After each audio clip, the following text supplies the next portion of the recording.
Welcome back to Never Did It, a podcast where two guys who never saw certain movies tell each other to watch those movies, and then that's the case of what they're doing over the past 100 years. It's 100 years of movies that they're making each other watch. I'm Brad Garoon, and I'm here with my best friend Jake Ziegler. What's up, Jake? Just the usual, getting ready to talk about some movies. 1923 to 2022, we are watching one movie for every year of the last 100 years that we've never seen before, and we assigned them to each other. This podcast episode, you know it, you clicked on it. It's 1988. Jake, you assigned me the movie The Thin Blue Line. Yes, I did.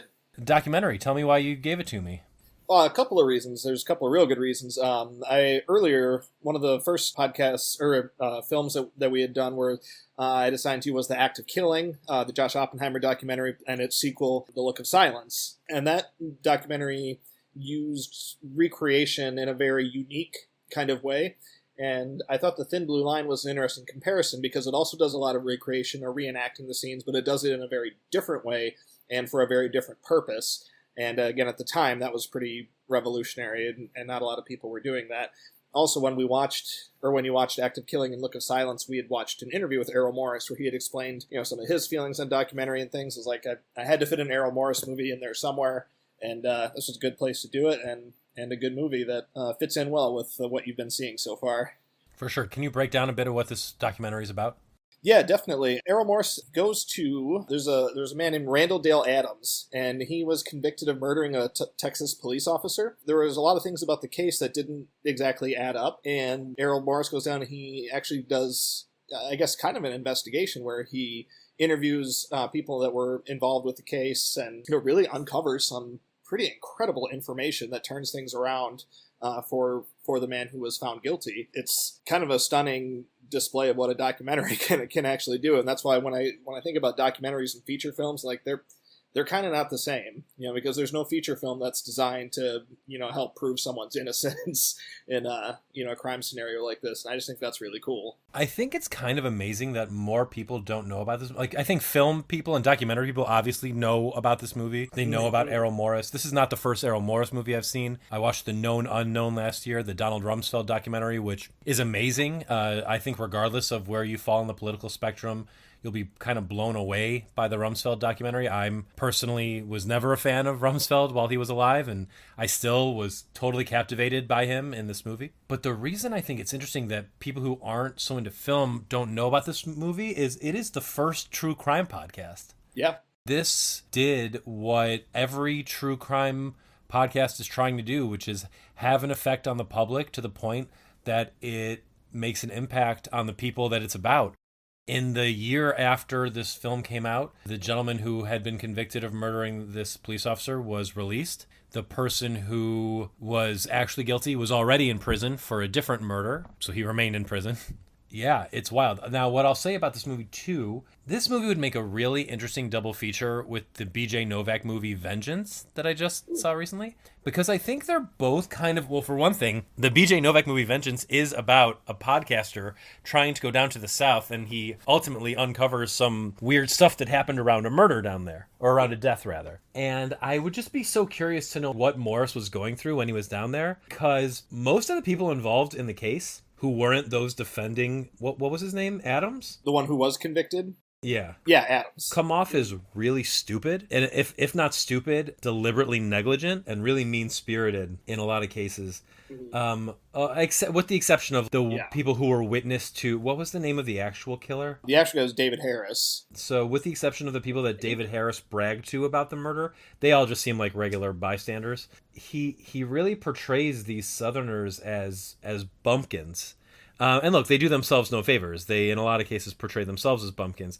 Except for Harris, who, interestingly, and I think rightfully, comes off as like a pretty gentle dude. Not Harris, sorry, Adams, who comes off as a pretty gentle dude. Harris kind of just comes off as a weird sociopath. Not like necessarily a violent one, but like a weird, creepy guy. Mm-hmm. And Adams comes off as like a gentle guy who was in the wrong place at the wrong time and probably should have done more to alert the police as to what had happened and, paid for that with 12 years of his life. Yeah, it's pretty fascinating. I will say you have to be on board with and engaged in what the subject matter is, I think, to really enjoy this, because you see the reenactment of the death probably half a dozen times. Oh, yeah. This is a movie where people are talking about the same thing in slightly different ways for 2 hours. Now that's a very interesting case, and it's a little bit of an easier watch knowing that Harris was released. That Adams was released, and that Harris was eventually made. Harris basically admits that Adams didn't do it. He says it. He almost says it right to him, right to Errol Morriss. Yeah.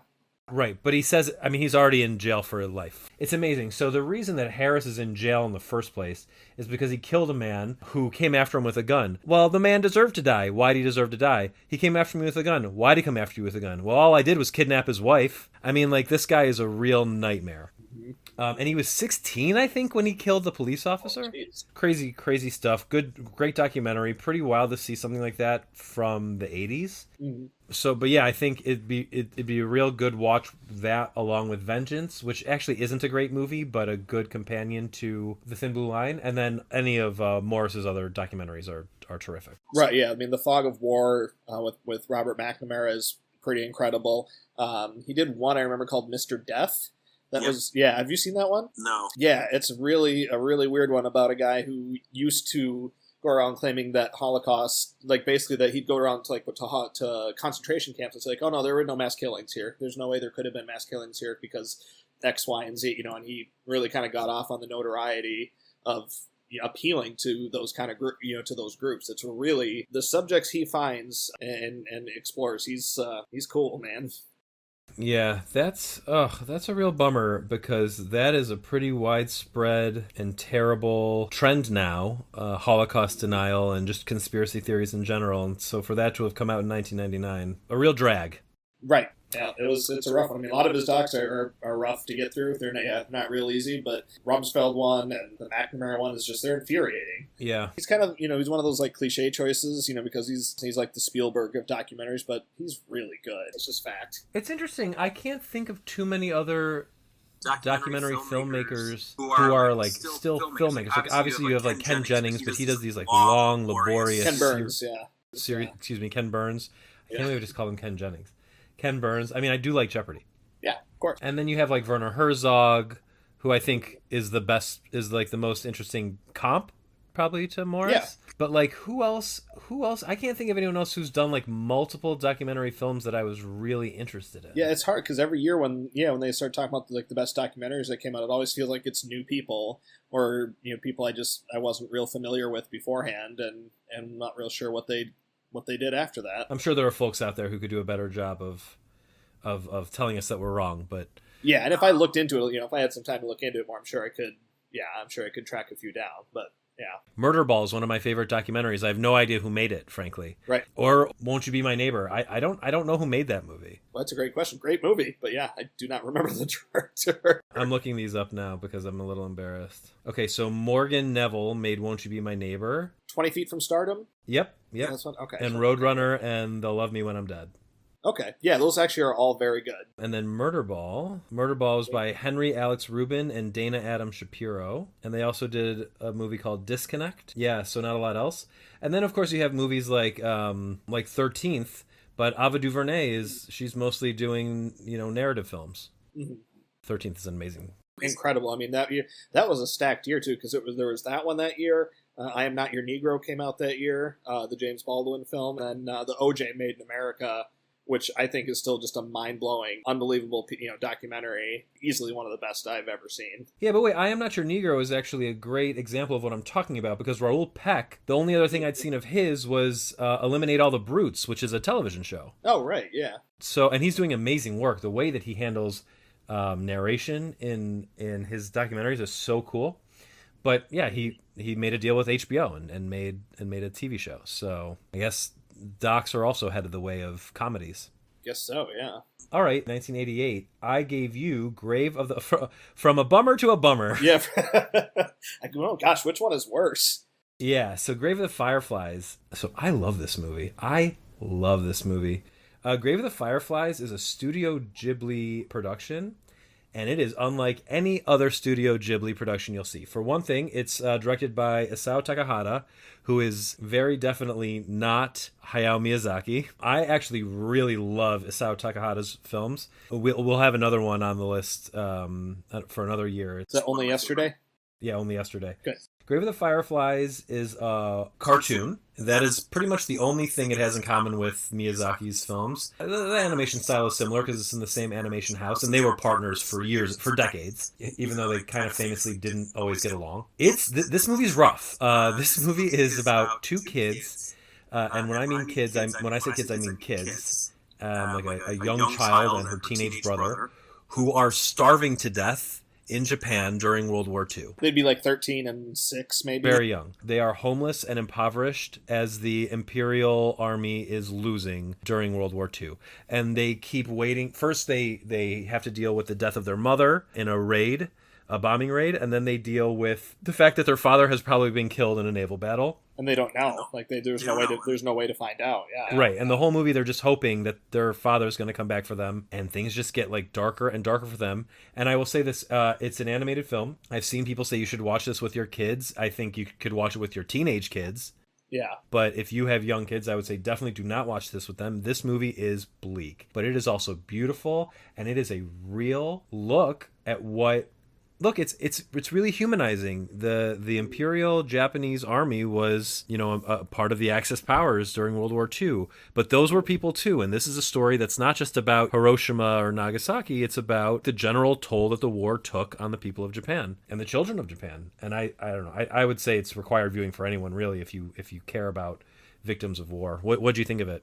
Agree 100% with all that. I don't know why I've never seen it. It's kind of one of those ones that I was. When people would ask me like, "Oh, what's a movie you haven't seen that you should have seen?" I wouldn't even say Grave of the Fireflies because I'd be ashamed to admit that I hadn't seen it. Because I found out, like, I've started watching Miyazaki movies, like when Princess Mononoke came out. That was the first one that kind of hit my radar, and obviously Grave of the Fireflies was well established by that point. So I don't know why it slipped past me, but it did, and it is really a beautiful movie between the brother and the sister. And there's a ton of war movies out there, and there's a ton of World War II movies out there, but there are very few war movies that ever actually show children or, have them as the main characters. I mean, there's other adult characters in the story, but they all come and go, and it's really just about those two kids, and that's just not something you frequently see in a majority of the war movies that come out, regardless of what country they come from. I think maybe one of the reasons this slips by people, even people who are big Studio Ghibli fans, is it's not included in Studio Ghibli collections. Right. For example, Grave of the Fireflies is not on HBO Max. I had to watch this on Hulu. I couldn't find this on HBO Max. Oh, really? I had owned it. I bought it on Vudu. It was like in a $5 sale one time. It was like, there will come a day where I watch this, and it came. So. Got it. Well, so that's interesting. Yeah. When I watched this for my movie a day bit last year. Oh, no, you know what? I didn't watch it for that. I watched it because I wanted to watch every Studio Ghibli movie. Oh, right. I wanted to join you in that, and then I just didn't. Well, you kind of are now, because I'm going to make you watch Only Yesterday also. Oh, yeah. Yeah, so, it doesn't appear. One, I think because it's not a Miyazaki movie, and I think that the Takahata movies aren't as well known. And there are plenty of Miyazaki movies that aren't as well known too. He was so prolific, but Takahata movies just aren't as well known. Like, how many people know The Tale of Princess Kaguya? How many people know Only Yesterday? Or how many people even know like My Neighbors the Yamadas, which I actually don't like. But yeah, I like The Tale of the Princess Kaguya or whatever. That was up for best animated film, actually. I remember really liking that one. Yeah, it's a cool one. I watched that the day after I got my COVID vaccine, so I was not feeling great. But this one, yeah, that's such a good point about children not being the focus of war movies. I mean, I guess you have like The Boy in the Striped Pajamas, but apparently that I haven't seen it, and I've heard it's not very good. Yeah, I've heard some bad things about that. And of course, Schindler's List, has the famous scene with the girl and the red. I know scene. They're a lot of times they're like auxiliary characters who like even in the old like the old Western type, even in the old like Civil War type movies, like, okay, the dad's leaving to go off to war, like, all right, Sonny, you watch over the farm now, okay, Pa, right, and that's really all he does, so they're just not really the focus of that, and even when kids are the focus of a lot of movies, they're not, like I said, so bleak and so like just heartbreaking when they can't get anyone to get there's no food for them, they can't even eat. How is this 13-year-old supposed to take care of his 6-year-old sister? He doesn't have any experience doing that, and he's not getting any help. It's just it's just devastating to watch, and it doesn't really end on a high note either. It just kind of like, hey, this all happened and it's right. Spoiler for a 30-year-old movie, but I guess also like trigger warning, like these children die. I don't know if you need to know that going in. I did look up the ending to this movie about halfway through because I just like needed to steel myself for it, and then it was worth it. It was like, even knowing that happens, it's very much worth it to watch this movie. Very much the right ending for that story, and it seems weird. Kind of a weird thing to say, like, oh yeah, I'm happy that the kids died at the end of the movie. Yeah, we're not happy, but it just feels right. It feels true to the story, and it feels, like they were getting the feeling that they wanted to get from it. It's not even a spoiler. The boy dies in the first scene of the movie, right? And then it circles back around. So it's funny, you're talking about the Westerns with kids, and I was thinking, maybe the reason there aren't so many, not even just war movies about kids, but movies about kids, is because the ones that do feature kids are bad. Or at least the kids are bad. Like, I think we have Shane on the list for you. Okay. That movie is largely starring a child who is not the best child actor. Or I was thinking about, now I can't even think of it. The only like even similar comp I can think of is Jojo Rabbit, and that movie's great. Yeah, that was excellent. Yep. Yeah, or I guess like Little Manhattan, but that's a happy movie. Yeah, it's a cutie. Anything else you want to say about Grave of the Fireflies? I mean, that this is one that's its reputation is really deserved. You hear a lot about it in certain circles and amongst those Ghibli movies. I mean, the Miyazaki ones, like I said, are more famous, but this one is as good, if not, better than, really any of them. And it's, we've said it before, but I would say required essential viewing, preferably before you turn 40, like me. Don't wait that long. There's no reason to wait. I mean, it's a tough hang, but it's definitely one worth doing for sure. Agreed. So for ratings, I went 4 stars for Thin Blue Line and 5 stars for Grave of the Fireflies. Both are 5-star movies for me. Grave of the Fireflies, obviously that's a fresh one for me, so I've, no issue with my 5-star rating. Thin Blue Line, honestly, I probably haven't seen in 15 to 20 years, so my rating could fluctuate, but I believe I have it set at a 5. It also was before I was really keeping track of all the movies I watched and giving star rating stuff. So, but yeah, it's anywhere between 4 and 5. I mean, it's a hugely influential and very interesting movie. All right, well, when we come back, we'll be tackling 1950, and it's going to be an interesting episode because I haven't seen either of these movies. So, excellent. Both new to me and one new to Jake. Thanks for joining us on Never Did It.